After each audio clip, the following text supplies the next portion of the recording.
আসসালামু আলাইকুম বন্ধুরা, সোহানাস কিচেনে জানাই আপনাদের অনেক অনেক স্বাগত। আজকে আমি রান্না করে দেখাবো লাল শাকের পকোড়া। আজ সকাল থেকেই খুব বৃষ্টি হচ্ছে, তাই ভাবলাম আজকে একটু পকোড়া বানানো যাক। তাই চলে এসেছি আমার ছাদে। প্রচুর বৃষ্টি হচ্ছে, ছাতা মাথায় দিয়ে চলে এসেছি। দেখলাম কয়েকটা লাল শাক বেশ বড় হয়েছে। বৃষ্টির কারণে বেশিরভাগ বীজগুলো নষ্ট হয়ে গিয়েছে। যে কটা শাক হয়েছে আমি দেখে দেখে এবার এক এক করে তুলে নেব। বৃষ্টি হয়েই যাচ্ছে, প্রচুর বৃষ্টি হচ্ছে আজকে, তাই ভাবলাম গরম গরম পকোড়াটা বানাই।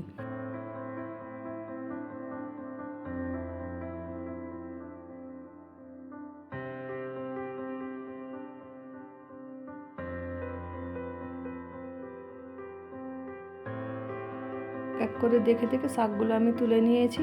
বেশ কিছুটা হয়েছে, পকোড়া করার জন্য এতটুকুই যথেষ্ট। বৃষ্টি হয়েই যাচ্ছে, চলুন এবার ফিরে যাই রান্নাঘরে। ওকে আমি বেছে ভালো মতো করে ধুয়ে নিয়েছি। এবার একদম ছোট ছোট করে আমি কুচি কুচি করে শাকগুলো কেটে নেব।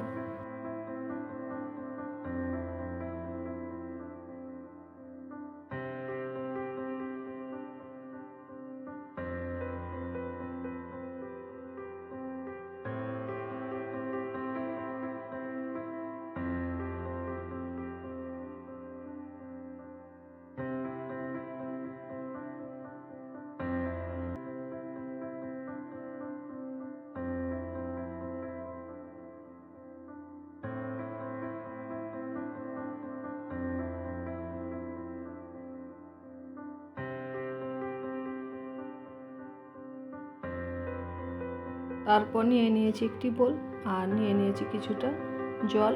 এবার নেব একটা মিডিয়াম সাইজের আলু, নিয়ে একটু গ্রেট করে নেব।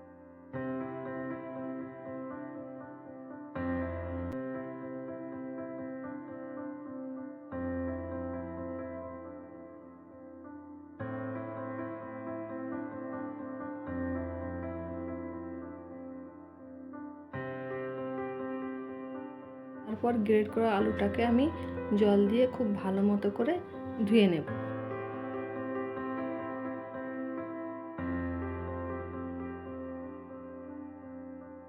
এবার নিয়ে নিয়েছি একটি মিক্সিং বোল, তার মধ্যে নিয়ে নিয়েছি আগে থেকে কেটে রাখা লাল শাক, আর তারপর দিয়ে দেব কুচিয়ে রাখা আলুগুলো।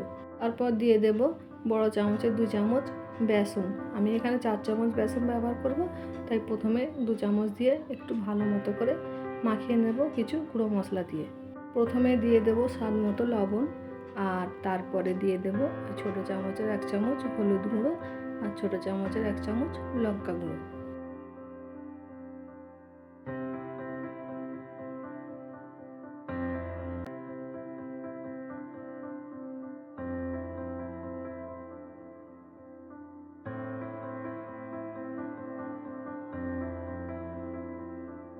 আর দিয়ে দেব অল্প একটু জিরা গুঁড়ো। আর এখানে নিয়ে নিয়েছি আমি একটি মিডিয়াম সাইজের পেঁয়াজ, একদম ছোট ছোট করে কুচি করে নিয়েছি। তারপর দিয়ে দেব কিছুটা লঙ্কা কুচি। এখানে ঝালটা আপনারা কম বা বেশি করে নিতে পারেন। এবার সব কিছু একসঙ্গে খুব ভালো মতো করে মাখিয়ে নেব। বেশ কিছুক্ষণ মাখিয়ে নিয়েছি। আবারও তারপর দিয়ে দেব ওই একই চামচের বড় চামচের 2 চামচ বেসন, আর দিয়ে দেবো অল্প একটু জল দিয়ে আবারও খুব ভালো মতো করে সব কিছু মাখিয়ে নেব। চলুন, মাখানো আমার রেডি। অল্প একটু করে নিয়ে আমি হাতের নিচে রেখে এরকম চ্যাপটা করে একটা গোল গোল শেপ দেব।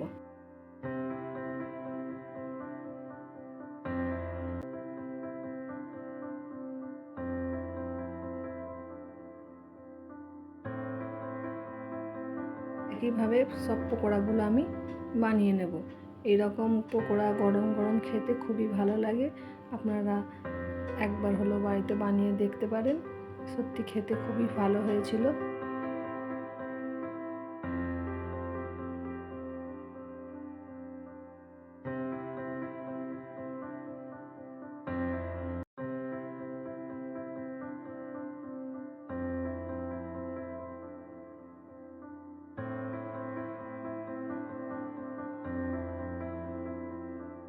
চলুন, পকোড়াগুলো আমার বানানো হয়ে গিয়েছে। এবার আমি নিয়ে নিয়েছি কিছুটা বিস্কুটের গুঁড়ো, তার মধ্যে আমি এই পকোড়াগুলোকে একটু ভালো মতো করে কোট করে নেব।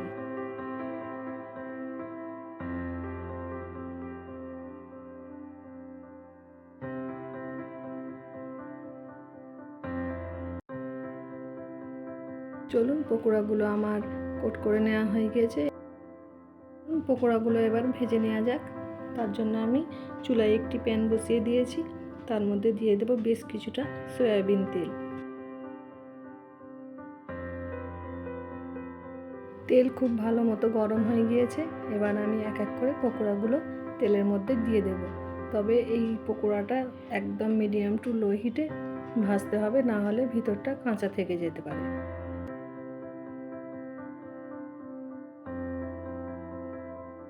পকোড়াগুলো দেখেই বোঝা যাচ্ছে যে একদিকটা বেশ লাল লাল হয়ে ভাজা হয়ে গিয়েছে। এবার আমি এক এক করে আবার এক সাইড উল্টে দেব, দিয়ে এইরকমভাবে লাল লাল করে ভেজে নেব। দেখুন বন্ধুরা, বৃষ্টি এখনও প্রায় হয়েই চলেছে। আমার পকোড়াগুলো ভাজা হয়ে গিয়েছে। এবার আমি এক এক করে তেল থেকে পকোড়াগুলোকে তুলে নেব। তাহলে বন্ধুরা, আমার রেসিপিটি যদি ভালো লেগে থাকে আমার চ্যানেলটিকে সাবস্ক্রাইব করবেন আর লাইক কমেন্ট শেয়ার করে দেবেন। আল্লাহ হাফেজ।